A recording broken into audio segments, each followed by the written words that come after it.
ሰላም እንዴት ናችሁ? ዛሬ ይሄንን የመሰለ ቂንጬ በስጋ አብረን እናዘጋጃለን። ወደ አሰራሩም ስንሄድ እንግዲህ መጥበሻችን ላይ ዘይት ሞቅ እናደርግና ስጋ እንጠብሳለን።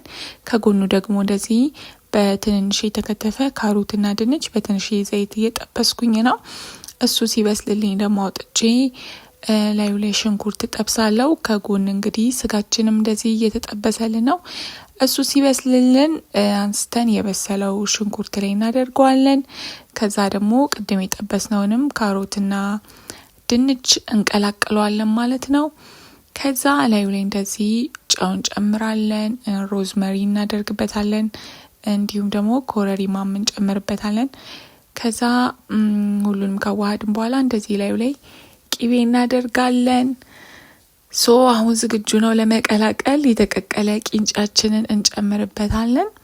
ቂንጬውን ካቀላቀልን በኋላ ለልጆች ከሆነ እዚህ ጋር እንግዲህ ማብቃት እንችላለን። እኔ ለልጄ ከቀነስኩኝ በኋላ የኛ ላይ እንደዚህ ሚጥሚጣ በደንብ አድርጌበታለሁ።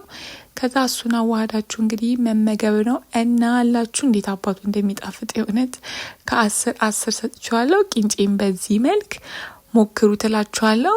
አጫጭር የምግብ አሰራር ቪዲዮዎች እንዲደርሷችሁ ደግሞ ይህን አካውንት ሰብስክራይብ ማድረግ አትርሱ። ባይ